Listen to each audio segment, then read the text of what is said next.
General awareness का question का weightage ये रहेगा, इनसे बाहर एक भी क्वेश्चन नहीं बनेगा। इस टाइम टेबल के अकॉर्डिंग प्रिपेयर जरूर कर लीजिएगा। वोकैबुलरी अकेला ही आपके एग्जाम में कम से कम 33 मार्क्स होल्ड करता है, तो माइंड ऑटोमेटिकली ये समझ लेगा कि मुझे अपनी प्रिपरेशन को इस तरफ मोड़नी पड़ेगी। करने के लिए मैंने बोला, अब बताइए कौन आपको रोक सकता है एसएससी एमटीएस हवलदार एग्जाम को क्रैक करने। Hey guys, this is Sonu Alawat और आज इस वीडियो में आपके लिए लेकर आया हूं एसएससी एमटीएस हवलदार एग्जाम के लिए प्रिपरेशन स्ट्रेटजी कम टाइम टेबल वीडियो। यानी कि इस वीडियो में मैं आपके साथ एक जबरदस्त प्रिपरेशन स्ट्रेटजी तो शेयर करूंगा ही, साथ ही एक जबरदस्त टाइम टेबल भी शेयर करने वाला हूं, जिसके बाद आप इस एग्जाम के लिए खुद को जबरदस्त तरीके से प्रिपेयर कर सकते हो और डेफिनेटली एग्जाम को काफी अच्छे स्कोर के साथ क्रैक करके आओगे। दोस्तों, बहुत ही डीपली एनालाइज करने के बाद ये जबरदस्त प्रिपरेशन स्ट्रेटजी मैंने आपके लिए डिजाइन की है, इसलिए वीडियो को आखिर तक जरूर देखिएगा और इस स्ट्रेटजी को जरूर फॉलो करिएगा यार, एग्जाम में झंडे गाड़ के आओगे। तो चलिए दोस्तों, बहुत ज्यादा टाइम वेस्ट नहीं करते, फटाफट वीडियो शुरू कर लेते हैं। इस स्ट्रेटजी के ऊपर बढ़ने से पहले एक बार इसके एग्जाम पैटर्न को देख लेते हैं, क्योंकि इस बार एसएससी एमटीएस के एग्जाम पैटर्न में बड़े बदलाव किए गए हैं। दोस्तों, इस बार इसका एग्जाम पैटर्न दो सेशंस के अंदर डिवाइडेड है, सेशन फर्स्ट और सेशन सेकंड। सेशन फर्स्ट में हमारे दो सब्जेक्ट्स रहने वाले हैं, जिसमें से एक मैथमेटिक्स रहेगा, जिससे टोटल 20 क्वेश्चंस आने वाले हैं। एक क्वेश्चन के लिए 3 मार्क प्रोवाइड किए जाएंगे, इसलिए ये सब्जेक्ट हमारा 60 मार्क्स का हो जाता है। सेशन फर्स्ट का दूसरा सब्जेक्ट हमारा रीजनिंग रहेगा, जिससे टोटल 20 क्वेश्चन आएंगे 60 मार्क्स के अंदर। सेशन फर्स्ट को सोल्व करने के लिए आपके पास 45 मिनट्स रहने वाली है और सेशन फर्स्ट की खास बात यह है कि इसमें कोई भी नेगेटिव मार्किंग नहीं है, यानी कि अगर कोई गलत क्वेश्चन आपसे हो भी जाता है तो उसके लिए कोई भी मार्क नहीं काटा जाएगा। उसी दिन आपका सेशन सेकंड भी होने वाला है, जिसमें आपके दो सब्जेक्ट रहने वाले हैं, जिसमें से फर्स्ट हमारा जनरल अवेयरनेस है, जिससे टोटल 25 क्वेश्चन पूछे जाएंगे। एक क्वेश्चन के लिए 3 मार्क दिए जाएंगे, इसलिए यह सब्जेक्ट हमारा 75 मार्क्स का हो जाता है। सेकंड सब्जेक्ट हमारा इंग्लिश लैंग्वेज और कॉम्प्रिहेंशन का रहेगा, जिससे टोटल 25 क्वेश्चन पूछे जाएंगे और ये सब्जेक्ट हमारा 75 मार्क्स का हो जाता है। इसलिए जो सेशन सेकंड हो जाता है ना, उसमें ओवरऑल क्वेश्चन 50 हो जाते हैं और सेशन सेकंड की जो टोटल मार्किंग हो जाती है वो 150 मार्क हो जाते हैं। सेशन सेकंड को सोल्व करने के लिए आपके पास 45 मिनट रहने वाली है और सेशन सेकंड की खास बात यह है, एक गलत क्वेश्चन के लिए यहां पर 1 मार्क काट लिया जाएगा, यानी कि यहां पर नेगेटिव मार्किंग रखी गई है। देखिए दोस्तों, सेशन फर्स्ट जो है वो केवल क्वालिफाइंग नेचर है, यानी कि इसके मार्क्स डिसाइड करेंगे कि क्या आप सेशन सेकंड में बैठ रहे हो। लेकिन सेशन सेकंड मोस्ट इंपोर्टेंट है, क्योंकि सेशन सेकंड के जो मार्क्स है उनके बेसिस पर आपकी फाइनल कट ऑफ बनेगी, उनके बेसिस पर आपका फाइनल सिलेक्शन होगा। तो जो फाइनल कट ऑफ बनेगी ना, वो 150 मार्क्स में से बनने वाली है। इसलिए इस बार जनरल अवेयरनेस और English language comprehension most important subject बने हुए हैं, क्योंकि सबसे ज्यादा क्वेश्चंस भी इन्हीं दोनों सब्जेक्ट से पूछे जा रहे हैं और इन्हीं दोनों सब्जेक्ट के मार्क्स के बेसिस पर आपका फाइनल सिलेक्शन होने वाला है। क्लियर है? एग्जाम पैटर्न को दिमाग में बैठा लीजिए, मोस्ट इंपोर्टेंट है, क्योंकि इस बार बड़े चेंजेस किए गए हैं। दोस्तों, बात रही इस एग्जाम के कंप्लीट डिटेल सिलेबस की, तो दोस्तों एमटीएस और हवलदार के एग्जाम का complete detail syllabus subject wise topic wise PDF form में मैंने way to success official Telegram channel के अंदर प्रोवाइड करा दिया। वहां से आप इजीली पीडीएफ फॉर्मेट में डाउनलोड करके देख सकते हैं कि कौन से सब्जेक्ट के अंदर से कौन से टॉपिक के ऊपर आपको मोस्टली फोकस करना है। लिंक डिस्क्रिप्शन बॉक्स में भी है। और इससे पहले ऑलरेडी मैं आपको टॉप स्कोरिंग टॉपिक के रिगार्डिंग भी वीडियो प्रोवाइड कर चुका हूं, जहां पर मैंने आपको सब्जेक्ट वाइज सबसे इंपॉर्टेंट टॉपिक्स के बारे में बताया, उन टॉपिक्स के बारे में बताया जिनसे रिलेटेड एग्जाम में हाईएस्ट मार्किंग के अंदर क्वेश्चन पूछे जाते हैं। ये वीडियो जरूर देख लीजिएगा तैयारी शुरू करने से पहले, लिंक डिस्क्रिप्शन बॉक्स में है। साथ ही मैंने आपको बेस्ट बुक के रिगार्डिंग वीडियो ऑलरेडी प्रोवाइड कर दी है, यानी कि वो सभी बुक्स मैंने आपको रिकमेंड करे जिनसे आप घर बैठे सेल्फ स्टडी करके इस एग्जाम के लिए जबरदस्त लेवल की प्रिपरेशन कर सकते हैं। इस वीडियो का लिंक भी डिस्क्रिप्शन बॉक्स में है। बात करें एग्जाम डेट के बारे में, जो आपका एग्जाम कंडक्ट कराया जाएगा वो अप्रैल मंथ के अंदर कराया जाएगा, यानी कि आपके पास बहुत ही लिमिटेड टाइम है, बहुत ज्यादा टाइम नहीं है, इसलिए आपको प्रिपरेशन को एक जबरदस्त बूस्ट देना पड़ेगा और जबरदस्त लेवल की प्रिपरेशन करनी पड़ेगी। अब बात करें कि भैया हमें अपने एग्जाम तक, इस एग्जाम को क्रैक करने के लिए डेली प्रिपरेशन को कितना टाइम देना चाहिए। मेरे हिसाब से तो डेली आपको 7 आवर प्रिपरेशन को देना चाहिए। देखिए दोस्तों, 2 टाइप के कैंडिडेट होते हैं। एक तो होते हैं बिगिनर, यानी कि जो पहली बार ही अपनी लाइफ का कोई कॉम्पिटिटिव एग्जाम देने जा रहे हैं, पहली बार ही तैयारी कर रहे हैं। दूसरे होते हैं एक्सपीरियंस्ड एस्पिरेंट्स, यानी कि जिन्होंने पहले कोई कॉम्पिटिटिव एग्जाम दे रखा है, जिन्होंने पहले तैयारी कर रखी है। तो अगर आप दोनों में से किसी भी टाइप के स्टूडेंट हो तो आपको डेली 7 घंटे तो प्रिपरेशन को देना पड़ेगा। और ये 7 घंटा आपको सेल्फ स्टडी को देना है। ये नहीं कि 7 घंटे में आपने अपनी ऑनलाइन क्लास, कोचिंग क्लास भी ऐड कर दी। डेडिकेशन के साथ 7 घंटा आपको सेल्फ स्टडी को देना है एमटीएस हवलदार के एग्जाम की प्रिपरेशन के लिए। अगर आपको कोई ऑनलाइन क्लास या फिर लेक्चर अटेंड करना है तो इस 7 घंटे से अलग करना है। आगे मैं आपको पूरा बताने वाला हूं कि क्लास ले या फिर ना ले, कहां से ले, सेल्फ स्टडी किस तरीके से करनी है, पूरा डिटेल में आपको आगे देने वाला हूं। काफी सारे लोग बोलेंगे कि भैया 7 घंटे तो काफी होती हैं, आईएएस के एग्जाम क्रैक कर ले, 7 घंटे प्रिपरेशन करके दो यार। और आपके पास टाइम ही क्या है, आपका मेन गोल है एक अच्छी रैपिड गवर्नमेंट जॉब उठाना, फिर 7 घंटा डेडिकेशन के साथ प्रिपरेशन को तो आप दे सकते हो। तो भाई इतना टाइम तो देना पड़ेगा क्योंकि टाइम बहुत ही कम है। अब बात कर लेते हैं फोकस सेक्शन के बारे में, यानी कि इस बार कौन कौन से सेक्शन के ऊपर आपको फोकस करना पड़ेगा, सबसे ज्यादा टाइम कौन कौन से सब्जेक्ट के ऊपर देना है। तो भाई फर्स्ट फोकस सेक्शन हमारा जनरल अवेयरनेस है, क्योंकि 25 क्वेश्चन आ रहे हैं और जनरल अवेयरनेस के मार्क्स के ऊपर आपका फाइनल सिलेक्शन डिपेंड करता है। तो भाई जनरल अवेयरनेस के अंदर भी हमारे टोटल 7 सेक्शंस हैं। जब भी आप जनरल अवेयरनेस की प्रिपरेशन करने बैठो तो जनरल अवेयरनेस को 7 सेक्शंस में डिवाइड कर लीजिए, 7 पार्ट में डिवाइड कर लीजिए और एक एक सेक्शन को एक अलग सब्जेक्ट मान के प्रिपरेशन करिएगा। एक एक सेक्शन को आपको पूरी इंपोर्टेंस, पूरी इज्जत देनी पड़ेगी, जिसमें से फर्स्ट सेक्शन हमारा करंट अफेयर का हो जाता है, क्योंकि हर एक शिफ्ट में आपको कम से कम 7 क्वेश्चन करंट अफेयर से गारंटीडली देखने को मिलेंगे। और करंट अफेयर जब आप पढ़ने की सोचो तो लास्ट 12 मंथ्स के करंट अफेयर के ऊपर ज्यादा फोकस करिएगा। वैसे एग्जाम में लास्ट 18 मंथ्स के करंट अफेयर पूछे जाते हैं, लेकिन क्वेश्चंस का जो ज्यादा वेटेज होता है ना, वो लास्ट 12 मंथ्स के करंट अफेयर में से होता है। तो भाई लास्ट जनवरी 2022 से लेकर के अब तक के करंट अफेयर के ऊपर ज्यादा फोकस करिएगा। करंट अफेयर कहां से पढ़ने हैं और किस तरीके से पढ़ने, आगे मैं आपको बता रहा हूं। ये नहीं कि डेली डेली आप करंट अफेयर के ऊपर फोकस करने लग जाओ, टाइम वेस्ट हो जाएगा। तरीका मैं आपको आगे बताऊंगा। सेकंड सेक्शन स्टैटिक जीके का है, जिससे टोटल 5 क्वेश्चन आपके एग्जाम में पूछे जाएंगे। जो स्टैटिक पोर्शन होता है ना, कि आपने क्वेश्चन पढ़ा उसका आंसर रख लिया, ठीक है, इस तरीके से आपको स्टैटिक जीके पढ़नी होती है। साथ ही हिस्ट्री से आपको कम से कम 4 क्वेश्चन देखने को मिलेंगे, ज्योग्राफी से 3 क्वेश्चन देखने को मिलेंगे, पॉलिटी से 3 क्वेश्चन देखने को मिलेंगे, इको से 1 क्वेश्चन देखने को मिलेगा, जनरल साइंस से कम 2 क्वेश्चन देखने को मिलेंगे। गारंटी के साथ कह सकता हूं कि जनरल अवेयरनेस का क्वेश्चंस का वेटेज ये रहेगा, इनसे बाहर एक भी क्वेश्चन नहीं बनेगा, सेम वेटेज एग्जाम में पूछा जाएगा। तो भाई इन 7 सब्जेक्ट के ऊपर आपको फोकस करना है अगर आपको जनरल अवेयरनेस की प्रॉब्लम को क्रैक करना है। अब प्रिपरेशन कैसे करनी है, कहां से पढ़ना है, ये मैं आपको आगे बता ही रहा हूं।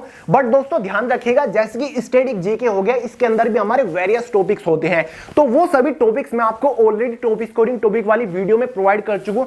ऐसे ही हिस्ट्री के कौन कौन से टॉपिक है, ऐसे ही करंट अफेयर के कौन कौन से टॉपिक के ऊपर आपको फोकस करना है स्पेशल एसएससी एमटीएस एग्जाम के लिए, तो भाई ये टॉपिक स्कोरिंग टॉपिक वाला वीडियो जरूर देख लीजिएगा, सभी टॉपिक नोट करिएगा और एक एक टॉपिक को प्रिपेयर करना शुरू कर दीजिएगा। तो चलिए बात करते हैं सेकंड फोकस सेक्शन के बारे में, जो कि हमारा इंग्लिश लैंग्वेज एंड कॉम्प्रिहेंशन, जिसको आपको सबसे ज्यादा इंपॉर्टेंस देनी पड़ेगी, क्योंकि ये दोनों सेक्शन आपको डुबा भी सकते हैं और उठा भी सकते हैं। इंग्लिश भी हमारा 3-4 सेक्शंस के अंदर डिवाइडेड है, जैसे कि एक हो गया वोकैबुलरी, मोस्ट इंपोर्टेंट सेक्शन है भाई। वोकैबुलरी को फुल इज्जत आपको देनी पड़ेगी, तब जाके आप इंग्लिश के चैलेंज को क्रैक कर सकते हो। और वोकैबुलरी भी हमारा 4-5 सेक्शंस के अंदर डिवाइडेड है, जिसमें से एक 1 वर्ड सब्स्टिट्यूशन आता है। हर एक शिफ्ट में आपको कम से कम 2 क्वेश्चन मिलेंगे। एंटोनियम से रिलेटेड 2 से 3 क्वेश्चन आते हैं, सिनोनियम से रिलेटेड 2 क्वेश्चन आएंगे, इडियम फ्रेज से रिलेटेड 2 क्वेश्चन आएंगे, स्पेलिंग टेस्ट से रिलेटेड 2 क्वेश्चन आएंगे। तो भाई वोकैबुलरी अकेला ही आपके एग्जाम में कम से कम 33 मार्क्स होल्ड करता है। तो वोकैबुलरी के ऊपर आपको स्पेशली फोकस करना पड़ेगा। डेली रेगुलर बेसिस पर 1 घंटा आपको वोकैबुलरी को देना पड़ेगा। आंधी आई, तूफान आई या फिर लाइट ना आ रही हो, आपको डेली रेगुलर बेसिस पर 1 घंटा वोकैबुलरी को देना पड़ेगा। टारगेट करके पढ़िएगा, थोड़ा थोड़ा पढ़िएगा। जैसे कि एक दिन आपने 10 1 वर्ड सब्स्टिट्यूशन कवर कर लिए, 10 antonym, 10 synonym, 10 idiom phrase, 10 spelling test, तो ऐसे थोड़ा थोड़ा करके पढ़िएगा। नोट्स बना बना के पढ़िएगा, किसी का लेक्चर फॉलो करिएगा या फिर किसी बुक से आप वोकैबुलरी को पढ़ सकते हो, लेकिन डेली 1 घंटा आपको वोकैबुलरी को देना है। किस तरीके से पढ़ना है वो मैं आपको आगे बता रहा हूं। इंग्लिश लैंग्वेज कॉम्प्रिहेंशन का एक सेक्शन हमारा क्लोज टेस्ट है। हर एक में क्लोज टेस्ट से 5 क्वेश्चन आपको गारंटीडली देखने को मिलेंगे। इसलिए भाई इंग्लिश की कोई बुक उठा लीजिए, उसमें क्लोज टेस्ट के जो सेक्शंस दे रखे होंगे, पैसेज दे रखे होंगे, उनके ऊपर दबा के प्रैक्टिस करिएगा। 5 क्वेश्चन आपके यहीं पर पक्के हो जाएंगे और 5 क्वेश्चन का मतलब है कि 15 मार्क्स आपके पक्के हो गए। तीसरा सेक्शन इंग्लिश लैंग्वेज कॉम्प्रिहेंशन का अदर टॉपिक्स है, जिसमें से सेंटेंस इंप्रूवमेंट है, स्पोर्टिंग एरर है, फिल इन द ब्लैंक्स है, जिनसे रिलेटेड क्वेश्चंस का ये वेटेज रहेगा। तो इनके ऊपर आपको ज्यादा से ज्यादा प्रैक्टिस करनी पड़ेगी। फिल इन द ब्लैंक्स के लिए आपको आर्टिकल प्रीपोजिशंस पढ़ने पड़ेंगे, स्पोर्टिंग एरर के लिए आपको noun pronoun adjective singular plural अच्छे से समझने पड़ेंगे। तो भाई इंग्लिश का भी यही वेटेज रहेगा, इससे बाहर गारंटीली एग्जाम में क्वेश्चन नहीं बनेगा। लेकिन मेन टारगेट आपका वोकैबुलरी रहना चाहिए, दूसरा आपका क्लोज टेस्ट रहना चाहिए, उसके बाद अदर टॉपिक के ऊपर बढ़िएगा। क्लियर है? अब भाई थोड़ा सा आगे बढ़ते हैं। बाकी रीजनिंग हो गया हमारा, मैथमेटिक्स हो गया, दोनों सब्जेक्ट से क्वेश्चन 2020 आने वाले हैं, क्वालिफाइंग नेचर है। अगर आपकी प्रिपरेशन एवरेज है मैथ्स और रीजनिंग में तो भी आप क्लियर कर लोगे, लेकिन ज्यादा फोकस, ज्यादा टाइम, ज्यादा इंपॉर्टेंस आपको जनरल अवेयरनेस इंग्लिश को इस बार देनी पड़ेगी। अब बढ़ लेते हैं थोड़ा सा आगे। Bullet point of the strategy. देखिए फ्रेंड, जैसे कि किसी मैच में प्लेयर ऑफ द मैच होता है, प्लेयर ऑफ द सीरीज होता है, या फिर मैन ऑफ द मैच होता है, ऐसे ही हमारी स्ट्रेटजी के कुछ बुलेट पॉइंट्स हैं जिनको आपको समझना पड़ेगा। पहला बुलेट पॉइंट है no regular classes, only selected lectures. Friends, अगर आपको ये एग्जाम क्रैक करने अच्छे मार्क्स के साथ, तो आपको रेगुलर क्लासेस के ऊपर फोकस नहीं करना, आपको केवल सिलेक्टेड लेक्चर ही अटेंड करने हैं। रेगुलर क्लासेस का मतलब होता है कि कोई टीचर आपको कोर्स प्रोवाइड कर रहा है, 2 महीने तक आप उसकी क्लासेस पे क्लासेस देख रहे हो, 4-4, 5-5 घंटा डेली के वेस्ट कर रहे हो। ऐसी गलती आपको नहीं करना, किसी भी टीचर के ऊपर नहीं पड़ जाना है कि ये मेरा एमटीएस का एग्जाम क्रैक करा देगा, 2 महीने में तो इसी से ही पढ़ूंगा।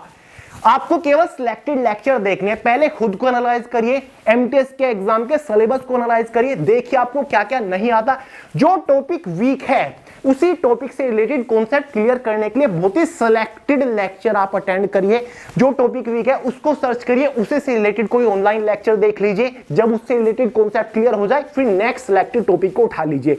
इस तरीके से आपको क्लासेस अटेंड करनी है। जैसे कि किसी की लास्ट 12 मंथ की करंट अफेयर की मैराथन देख ली, तो एक ही मैराथन में आपका पूरा कॉन्सेप्ट क्लियर हो जाएगा। किसी की वोकैबुलरी का लेक्चर देख लिया, किसी का हिस्ट्री ऑफ एंशिएंट इंडिया का लेक्चर देख लिया। इस तरीके से देखना, रेगुलर बेसिस पर क्लासेस के पीछे नहीं भागना, आपका टाइम ज्यादा वेस्ट हो जाएगा। क्लियर है? दूसरा पॉइंट है 1.5 टाइम्स फॉर्मूला यूज। इस स्ट्रेटजी के अकॉर्डिंग आपको 1.5 टाइम वाला फॉर्मूला यूज करना है। आपको शायद नहीं पता होगा, इसका मतलब है कि अगर आप 1 घंटे की कोई भी क्लास अटेंड कर रहे हो या फिर ऑनलाइन लेक्चर अटेंड कर रहे हो, तो उस 1 घंटे में जो टॉपिक आपने पढ़ा उसका 1.5 गुना, 1 घंटे का 1.5 गुना कितना हो जाएगा? 1.5 घंटा। आपको खुद 1.5 घंटा वही टॉपिक सेल्फ स्टडी करना पड़ेगा, खुद से आपको उस टॉपिक को पढ़ना पड़ेगा, बुक उठा के खुद का दिमाग भी लगाना पड़ेगा। ये नहीं कि आपने 1 घंटे का लेक्चर अटेंड कर लिया और सोच रहे हो कि मेरा कॉन्सेप्ट क्लियर हो गया, ऐसी बात नहीं बनेगी। अगर आपने कोई लेक्चर देखा है तो उसका 1.5 गुना, अगर 2 घंटा देखा है तो 2 घंटे का 1.5 गुना आपको उसको सेल्फ स्टडी करना पड़ेगा, खुद से उससे रिलेटेड क्वेश्चन सोल्व करने पड़ेंगे, बुक उठा के थ्योरेटिकल पढ़ना पड़ेगा, नोट्स बनाने पड़ेंगे। उसको बोलते हैं परफेक्ट स्टडी। तो फ्रेंड्स, ये 2 बुलेट पॉइंट है। एक तो रेगुलर बेस पर क्लासेस के भरोसे मत बैठिएगा, बहुत ही सिलेक्टेड कंटेंट कंज्यूम करिएगा क्योंकि लिमिटेड टाइम है, और साथ ही 1.5 टाइम फॉर्मूला का इस्तेमाल करिएगा ताकि आप टॉपिक वाइज कॉन्सेप्ट बहुत ही डीपली तरीके से क्लियर करते हुए चलो। अब बात कर लेते हैं स्टडी फॉर्मेट, यानी कि इस स्ट्रेटजी के अकॉर्डिंग आपका स्टडी फॉर्मेट क्या रहना चाहिए अपने एग्जाम तक। 2 टाइप के एस्पिरेंट होते हैं, एक होते हैं एक्सपीरियंस, यानी कि जिन्होंने पहले कॉम्पिटिटिव एग्जाम की तैयारी कर रखी है, एग्जाम दे रखे हैं। दूसरे होते हैं बिगिनर। पहले बात करते हैं जो एक्सपीरियंस स्टूडेंट्स हैं उनके लिए स्टडी का फॉर्मेट क्या रहेगा इस एग्जाम के लिए। सबसे पहले आपको सब्जेक्ट वाइज, टॉपिक वाइज बहुत ही डीपली कॉन्सेप्ट क्लियर करते हुए चलना है। जिस पर्टिकुलर टॉपिक से रिलेटेड आपका अच्छे से कॉन्सेप्ट क्लियर नहीं है, उस टॉपिक को अलग निकालिए और उस टॉपिक से रिलेटेड कॉन्सेप्ट क्लियर करिए। कॉन्सेप्ट किस तरीके से क्लियर करते हैं वो मैं आपको आगे बता रहा हूं। जब टॉपिक वाइज कॉन्सेप्ट क्लियर हो जाए, उसके बाद प्रीवियस ईयर क्वेश्चंस के ऊपर प्रैक्टिस करनी है टॉपिक वाइज। ये किस तरीके से होगा मैं आपको बताऊंगा। इसी के साथ साथ आपको previous year question paper analyse करने हैं। देखिए यहां पर 2 चीज नोट करिए, ये लिखा हुआ है previous year questions topic wise, यानी कि बहुत सारी बुक्स ऐसी होती हैं जो कि एसएससी के previous year questions topic wise आपको प्रोवाइड कराती है, जैसे कि किरण पब्लिकेशन होगी, राकेश यादव हो गए, घटना चक्र हो गई। ये आपको previous year questions with solution topic wise provide करती है, कंपाइलेशन आपको प्रोवाइड करती है। और यहां पर लिखा हुआ है प्रीवियस ईयर पेपर, यानी कि जब एसएससी कोई भी एग्जाम कंडक्ट कराता है उसके कुछ दिन बाद उसके आंसर की जारी करता है, जो एग्जैक्ट एग्जाम का फॉर्मेट होता है उनको आपको एनालाइज करना है। यहां पर आपको previous year topic wise questions के ऊपर प्रैक्टिस करनी है, उन क्वेश्चंस को सोल्व करना है ताकि टॉपिक वाइज आपका कॉन्सेप्ट क्लियर हो सके। और यहां पर प्रीवियस ईयर क्वेश्चन पेपर आपको एनालाइज करना है, सोल्व करने मत बैठिएगा। प्रीवियस ईयर क्वेश्चन पेपर के ऊपर प्रैक्टिस मत करिएगा, केवल आपको एनालाइज करना है, जिससे आपके माइंड का एक आइडिया क्लियर हो जाएगा कि क्वेश्चन पेपर किस तरीके का आता है, किस बेसिस से क्वेश्चन पूछे जाते हैं, किस लेवल के क्वेश्चन पूछे जाते हैं, किस लेवल का एग्जाम आता है। तो ये काम करना है। आगे मैं आपको डिटेल से बता रहा हूं। ये है एक्सपीरियंस्ड एस्पिरेंट्स के लिए, जिन्होंने पहले तैयारी कर रखी है, एग्जाम दे रखे हैं, उनका स्टडी फॉर्मेट ये रहेगा। पहले कॉन्सेप्ट क्लियर करने हैं, previous year topic wise questions के ऊपर प्रैक्टिस करनी है और क्वेश्चन पेपर एनालाइज करने हैं। जो बिगिनर है, जो पहली बार ही अपनी लाइफ का कोई एग्जाम देने जा रहे हैं, पहली बार ही कॉम्पिटिटिव एग्जाम की तैयारी करना शुरू कर रहे हैं, उनको केवल कॉन्सेप्चुअल पोर्शन के ऊपर प्रैक्टिस करनी है। उनको topic wise, subject wise concept clear करते हुए चलना है। और किसी भी टॉपिक से रिलेटेड कॉन्सेप्ट कैसे क्लियर किया जाता है, आप उस पर्टिकुलर टॉपिक को खुद बुक से थ्योरेटिकल तरीके से पढ़ रहे हो, आप उस टॉपिक से रिलेटेड कॉन्सेप्ट क्लियर करने के लिए कोई क्लास या फिर लेक्चर अटेंड कर रहे हो, आप ज्यादा से ज्यादा टॉपिक वाइज ऑब्जेक्टिव क्वेश्चंस के ऊपर प्रैक्टिस कर रहे हो, साथ ही आप टॉपिक वाइज नोट्स मेंटेन करते हुए चल रहे हो, उसको बोलते हैं टॉपिक वाइज डिटेल से कॉन्सेप्ट क्लियर करते हुए चलना। तो जितने भी बिगिनर एस्पिरेंट्स हैं, उनको केवल कॉन्सेप्चुअल पोर्शन के ऊपर फोकस करना है, उनको कॉन्सेप्चुअल तरीके से प्रिपरेशन करनी है, उनको टॉपिक वाइज, सब्जेक्ट वाइज अपने कॉन्सेप्ट क्लियर करने के ऊपर फोकस करना है। आपको एक्सपीरियंस एस्पिरेंट्स की तरह प्रीवियस ईयर क्वेश्चंस के ऊपर प्रैक्टिस नहीं करनी, ना ही आपको प्रीवियस ईयर क्वेश्चंस एनालाइज करने हैं। इससे माइंड के ऊपर बर्डन आएगा, इससे माइंड कंफ्यूज होगा, ठीक है, इससे माइंड में इरिटेशन आएगी, एंजाइटी फील करोगे। आपको केवल कॉन्सेप्चुअल पोर्शन क्लियर करना है। और जितने भी एक्सपीरियंस स्टूडेंट है, जो पहले एग्जाम्स दे चुके हैं, उनका स्टडी फॉर्मेट ये रहना चाहिए। क्लियर है, समझ गए। अब फ्रेंड्स बात कर लेते हैं प्रिपरेशन कम टाइम टेबल के बारे में। शुरुआत में मैंने आपको बताया डेली 7 घंटे आपको प्रिपरेशन को देना है और सेल्फ स्टडी आपको इन 7 घंटे में करनी है। तो भाई इस 7 घंटे को आप 4 डिफरेंट टाइम स्लॉट्स के अंदर डिवाइड कर लीजिए। मतलब आपको 4 पार्ट में पढ़ना है। ये नहीं कि 7 घंटे आपके पास है, लगातार 7 घंटे पढ़ने बैठ गए, ये गलती नहीं करनी, कुछ भी हाथ पल्ले नहीं लगेगा। तो 7 घंटों को आपको 4 डिफरेंट टाइम स्लॉट में डिवाइड कर लेना है, जिसमें से फर्स्ट टाइम स्लॉट हमारा 2 आवर का रहेगा, इसको आप मॉर्निंग में रख सकते हो। दूसरा टाइम स्लॉट भी हमारा 2 आवर का रहेगा, इसको आप बीच में कहीं पर भी रख सकते हो, आफ्टर लंच वगैरह। तीसरा टाइम स्लॉट हमारा 1 आवर का रहेगा, इसको भी आप दिन में कहीं पर भी शिफ्ट कर सकते हो। और चौथा टाइम स्लॉट हमारा फिर से 2 आवर का रहने वाला है। तो अब आप देखोगे जो आपके पास 7 घंटे थे एक दिन में, वो अच्छे से 4 टाइम स्लॉट में डिवाइड हो चुके हैं। अब बात कर देगी इन टाइम स्लॉट में प्रिपरेशन कैसे करनी है। एक दिन में आपको केवल 2 ही सब्जेक्ट कवर करने हैं। जैसे कि आपने डिसाइड किया कि पहले 2 आवर में मैं जनरल अवेयरनेस पढ़ूंगा, तो जनरल अवेयरनेस लेके बैठ जाइए। अगर आप एक एक्सपीरियंस स्टूडेंट हो तो उन्हीं के लिए मैं पहले टाइम टेबल बता रहा हूं। जितने भी बिगिनर स्टूडेंट है उनके लिए मैं आगे टाइम टेबल बताने वाला हूं। सबसे पहले तो जनरल अवेयरनेस के सिलेबस को एनालाइज कर लीजिए, ठीक है। एक एक टॉपिक को अच्छे से देखिए। जो टॉपिक ऑलरेडी आपको आता है, जिस टॉपिक से रिलेटेड कॉन्सेप्ट ऑलरेडी अच्छे से क्लियर हो रखा है, उसको बिल्कुल भी हाथ नहीं लगाना, उसको दोबारा से नहीं पढ़ना। जितने भी वीक टॉपिक हैं जनरल अवेयरनेस के, उन सभी को अलग निकाल लीजिए। जो इग्नोरेबल टॉपिक है, जो कि अक्सर एग्जाम में कॉम्प्लिकेशंस क्रिएट करते हैं, उन सभी टॉपिक को अलग निकाल लीजिए, ठीक है। जिन टॉपिक से रिलेटेड कॉन्सेप्ट क्लियर नहीं है, पहले उन टॉपिक को अलग निकाल लीजिए। एक एक टॉपिक उठाइए और डिटेल से कॉन्सेप्ट क्लियर करना शुरू कर दीजिए, ठीक है। कॉन्सेप्ट के ऊपर सबसे पहले फोकस करना है, जितने भी एक्सपीरियंस कैंडिडेट है, ठीक है। तो आपको डिटेल से कॉन्सेप्ट क्लियर करते हुए चलना है। अगर आपको क्लास लेने की जरूरत है तो इस 2 घंटे से अलग उस टॉपिक से रिलेटेड क्लास ले लीजिए। जब ये 2 घंटे की बारी आए तो उस टॉपिक को सेल्फ स्टडी करिए, बुक उठाइए, थ्योरेटिकल पढ़िए, उससे रिलेटेड ज्यादा से ज्यादा ऑब्जेक्टिव क्वेश्चंस के ऊपर प्रैक्टिस करने की कोशिश करिए, उससे रिलेटेड नोट्स वगैरह मेंटेन करिए, ठीक है। 2 घंटा आपको डेडिकेशन के साथ एक सब्जेक्ट मतलब जनरल अवेयरनेस को देना है। बारी आती है दूसरे 2 घंटे के टाइम स्लॉट की। तो दूसरे टाइम स्लॉट में आपको कोई दूसरा सब्जेक्ट ले लेना है। मान के चलिए आपने डिसाइड किया कि इस टाइम स्लॉट में मैं मैथमेटिक्स पढ़ूंगा, तो सेम चीज आपको करनी है जो आपने पहले टाइम स्लॉट में की। सबसे पहले तो मैथमेटिक्स के पूरे सिलेबस को अच्छे से एनालाइज करिए। जो वीक चैप्टर है, जो इग्नोरेबल चैप्टर है, जो आपको टफ लगता है, जिस चैप्टर से रिलेटेड कॉन्सेप्ट अच्छे से क्लियर नहीं है, उस चैप्टर को उठा लीजिए सबसे पहले।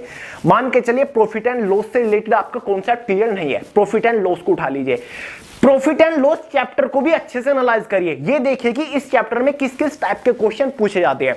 मान के चलिए प्रॉफिट एंड लॉस चैप्टर में 12 टाइप के अलग अलग क्वेश्चन पूछे जाते हैं, तो उन सभी टाइप्स को एनालाइज करिए। किस टाइप के क्वेश्चंस में आप अक्सर फंसते हो, किस टाइप के क्वेश्चन से रिलेटेड आपका कॉन्सेप्ट क्लियर नहीं है, किस टाइप के क्वेश्चंस को आप सोल्व नहीं कर पाते, उसी टाइप के क्वेश्चंस को निकाल लीजिए और उसी टाइप के क्वेश्चंस के ऊपर प्रैक्टिस करिए।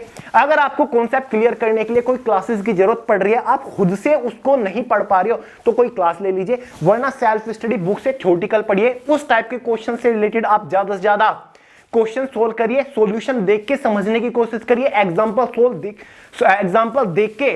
सोल्व करके समझने की कोशिश करिए। लेकिन आपका टारगेट रहना चाहिए कि आपको जितने भी वीक टॉपिक्स है सबसे पहले उनसे रिलेटेड अपना कॉन्सेप्ट क्लियर करते हुए चलना है। जो चीज आती है ना, जो ऑलरेडी पढ़ रखी है, जिसमें आप ऑलरेडी अच्छे हो, उन टॉपिक्स को हाथ भी नहीं लगाना है, उनको मत छेड़िएगा, उसको हम रिवीजन के टाइम पर कवर करेंगे। 2 टाइम स्लॉट, 4 घंटा आपने दिन में पढ़ लिया, थोड़ा सा रेस्ट करके बारी आती है 1 घंटे की। शुरुआत में ही बताया था रेगुलर बेसिस पर डेली 1 घंटा वोकैबुलरी को आपको देना है इंग्लिश की। जैसे कि पहले दिन आपने 10 वन वर्ड सब्स्टिट्यूशन के ऊपर प्रैक्टिस कर ली, नोट किया, अच्छे से रट्टा मार लिया, 10 सिनोनियम पढ़ लिए, 10 एंटोनियम पढ़ लिए, 10 इडियम फ्रेज पढ़ लिए, 10 स्पेलिंग टेस्ट के ऊपर आपने फोकस कर लिया। नोट्स बनाइए, इनको अच्छे से प्रिपेयर करिए, किसी बुक से पढ़िएगा। जितनी भी इंग्लिश की बुक होती है सब में 300-400 इंपोर्टेंट वोकैबुलरी दे रखी होती है, उनको भी आज अच्छे से प्रिपेयर करते हुए चल सकते हो। तो डेली आपको ये टाइम स्लॉट नहीं हिलाना है।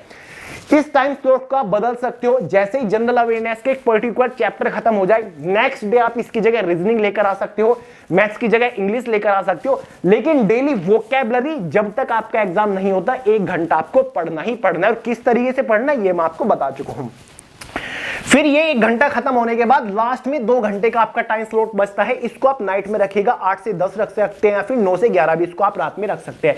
इसमें आपको क्या करना है, जितने भी एक्सपीरियंस स्टूडेंट्स हैं उनको पेपर एनालाइज करना है। एसएससी एमटीएस 2021 का जो पेपर था उसको एनालाइज करिए। एक शिफ्ट का पेपर उठा लीजिएगा, 100 क्वेश्चन उसमें दे रखे होंगे, अच्छे से एनालाइज करने। आपको केवल देखना है कि किस सब्जेक्ट से किस लेवल के क्वेश्चन पूछे जा रहे हैं, किस तरीके के क्वेश्चन पूछे जा रहे हैं। सोल्व करने मत बैठ जाइएगा, आपका बहुत ही टाइम वेस्ट हो जाएगा। केवल आपको एनालाइज करना है, इससे माइंड का एक आइडिया क्लियर हो जाता है कि मुझे किस तरीके की प्रिपरेशन करनी है। माइंड ऑटोमेटिकली समझ जाता है कि भाई एमटीएस का पेपर इस टाइप का आता है, इस टाइप के क्वेश्चन एग्जाम में पूछे जाते हैं, तो माइंड ऑटोमेटिकली ये समझ लेगा कि मुझे अपनी प्रिपरेशन को इस तरफ मोड़नी पड़ेगी। तो माइंड ऑटोमेटिकली उसी लेवल की प्रिपरेशन करने लग जाता है, आपसे उसी लेवल की मेहनत कराने लग जाता है।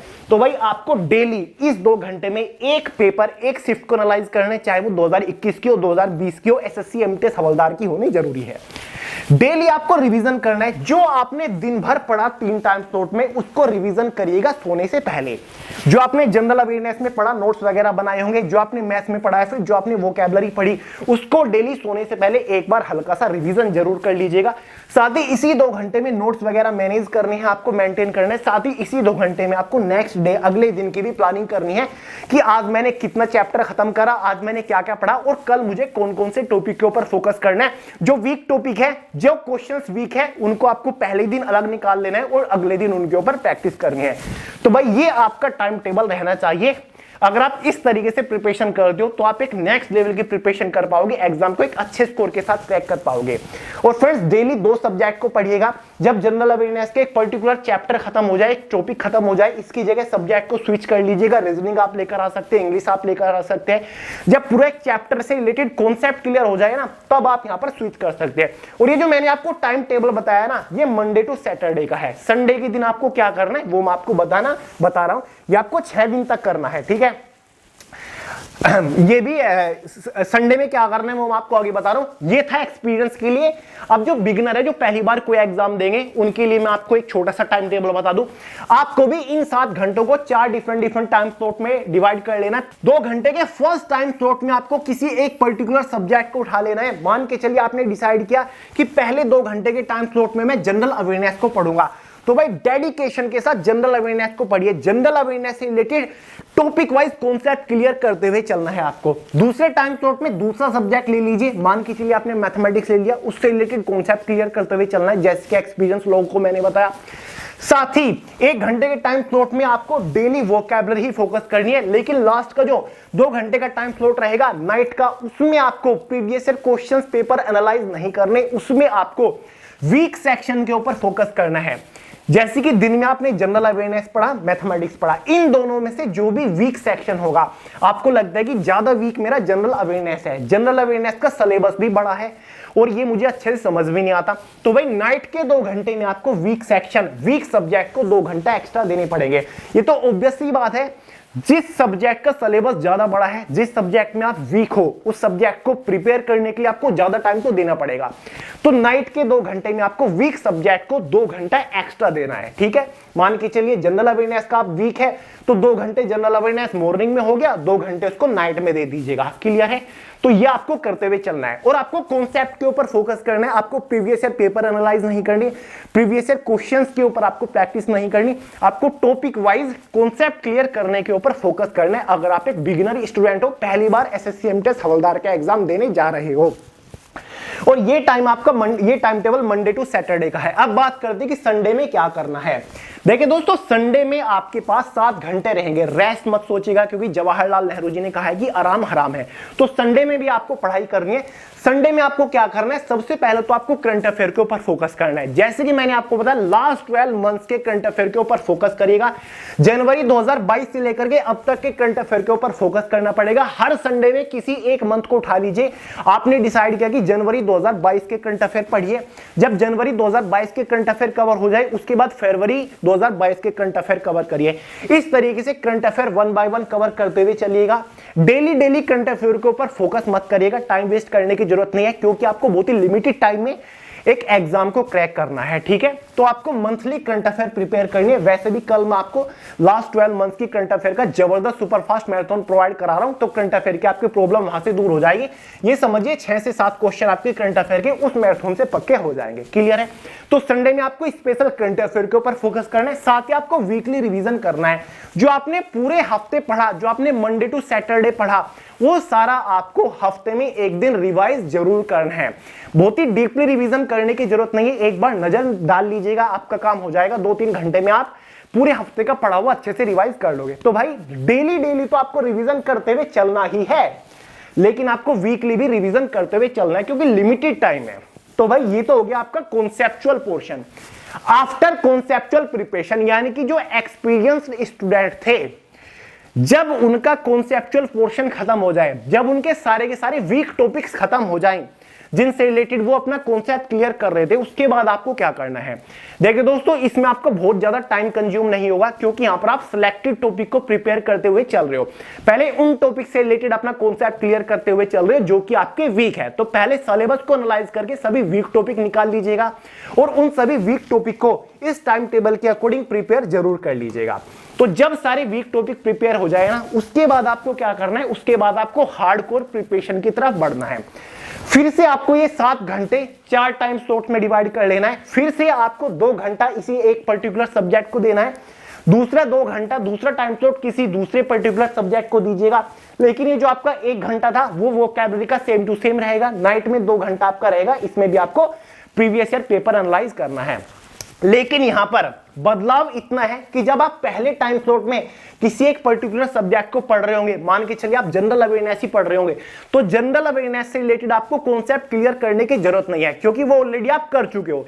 यहां पर आपको topic wise previous year questions के ऊपर प्रैक्टिस करनी है। जैसे कि शुरुआत में बताया, बहुत सारी बुक्स ऐसी आती हैं जो कि आपको एसएससी के previous year questions topic wise with solution provide कर दिए। तो उन बुक की हेल्प से आप टॉपिक वाइज ज्यादा से ज्यादा प्रीवियस ईयर क्वेश्चंस के ऊपर प्रैक्टिस करिए। यानी कि हिस्ट्री के जो एसएससी के एग्जाम्स में सबसे ज्यादा बार पूछे गए क्वेश्चन है उनके ऊपर प्रैक्टिस करिए। स्टैटिक जीके के पूछे गए क्वेश्चंस के ऊपर प्रैक्टिस करिए। जो एसएससी एग्जाम्स में पूछे गए हैं, चाहे वो सीएचएसएल में हो, एमटीएस में हो, कांस्टेबल जीडी एग्जाम में पूछे गए हो, उन सभी क्वेश्चंस के ऊपर आपको प्रैक्टिस करनी है। टॉपिक वाइज क्वेश्चंस के ऊपर प्रैक्टिस करनी है। यहां पर आपको थ्योरेटिकल पढ़ने की जरूरत नहीं है, यहां पर आपको केवल ऑब्जेक्टिव क्वेश्चंस के ऊपर प्रैक्टिस करनी है। ऐसे ही दूसरे टाइम स्लॉट में अगर आप 2 घंटा इंग्लिश को दे रहे हो, तो इंग्लिश के topic wise previous year questions के ऊपर प्रैक्टिस करिए ज्यादा से ज्यादा, जितना ज्यादा हो सके। क्लियर है? ऐसे ही 1 घंटा जब आप वोकैबुलरी को दे रहे हो, वोकैबुलरी भी आपको 1 घंटा प्रीवियस ईयर क्वेश्चंस पेपर में जो सबसे ज्यादा बार वोकैबुलरी पूछी गई है एसएससी के एग्जाम्स में, उनके ऊपर प्रैक्टिस करिएगा। यानी कि जो वोकैबुलरी सबसे ज्यादा एसएससी सीएचएसएल एग्जाम में, कांस्टेबल जीडी में या फिर एसएससी सीजीएल सीपीओ में पूछी गई, स्टेनोग्राफर में पूछी गई, उन सारी वोकैबुलरी के ऊपर फोकस करिएगा, क्योंकि भाई वो रियल क्वेश्चन है, वो एसएससी ने पूछ लिए हैं। TCS same exam pattern follow करता है, ये टीसीएस बार बार करता है, जो ऑलरेडी एग्जाम्स में पूछे जा चुके हैं उनको आपके सामने जरूर रखता है। तो भाई आपको टॉपिक वाइज प्रीवियस ईयर की वोकैबुलरी के ऊपर फोकस करना है, यानी कि वन वर्ड सब्स्टिट्यूशन जो कि प्रीवियस ईयर सबसे ज्यादा बार पूछे गए उनको प्रैक्टिस करिएगा, अंटोनियम, सिनोनियम, इडियम, फ्रेजेस तरीके से। लास्ट 2 घंटे में सेम आपको करना है, जो प्रीवियस ईयर पेपर होगा 1 साल का, एक शिफ्ट को अच्छे से एनालाइज करते हुए चलना है। साथ ही जो दिन भर पढ़ा उसको आपको रिवाइज करना है, नोट्स वगैरह आपको मेंटेन करना है, नेक्स्ट डे की आपको प्लानिंग करते हुए चलना है। ये काम आपको तब करना है जब आपकी कॉन्सेप्चुअल प्रिपरेशन खत्म हो जाए, यानी कि हर एक सब्जेक्ट के हर एक वीक टॉपिक से रिलेटेड आप अपना कॉन्सेप्ट क्लियर कर लो अच्छे से। उसके बाद आपको इस टाइम टेबल को फॉलो करना है, और ये टाइम टेबल केवल एक्सपीरियंस्ड एस्पिरेंट्स के लिए है, जिन्होंने पहले तैयारी कर रखी है। ठीक है, बिगिनर वालों को तो अपने शुरू से लेकर आखिर तक केवल यही टाइम टेबल फॉलो करना है, उनको केवल कॉन्सेप्चुअल पोर्शन के ऊपर फोकस करना है, उनको प्रीवियस ईयर क्वेश्चंस के ऊपर फोकस नहीं करना। और इस बार भाई एक और पॉइंट है, आपको मॉक पेपर के ऊपर टाइम वेस्ट नहीं करना। काफी सारे लोग होते हैं ना कि भाई मॉक पेपर लगा रहे हैं डेली 3-3, 4, तो इस बार मॉक पेपर के ऊपर प्रैक्टिस करने की कोई जरूरत नहीं है, क्योंकि एग्जाम पैटर्न बदल चुका है। क्वेश्चन पेपर की टाइम ड्यूरेशन भी ठीक ठाक आपको देखने को मिल रही है। साथ ही जो सेक्शन ज्यादा टाइम कंज्यूमिंग है वो आपकी केवल क्वालिफाइंग नेचर है, और इस बार आपको ज्यादा फोकस इंग्लिश और जीके के ऊपर करनी है।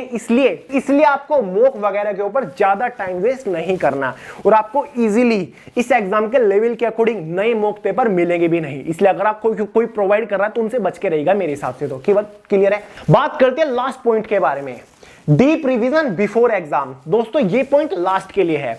जब आपका एडमिट कार्ड आ जाए ना, या फिर एग्जाम के लिए केवल 10 ही दिन बच जाए, तब आपको प्रिपरेशन करनी छोड़ देनी है। पूरे सिलेबस को बहुत ही अच्छे तरीके से subject wise, topic wise revision करते हुए चलना है। प्रिपरेशन करते टाइम जो आपने नोट्स वगैरह बनाए होंगे, उन सभी नोट्स को अच्छे से प्रिपेयर कर लीजिएगा, अच्छे से बहुत ही डीपली रिवीजन करिएगा। ठीक है, जो आपने प्रीवियस ईयर क्वेश्चन पेपर को एनालाइज किया होगा उनको भी एक बार रिवाइज करना है।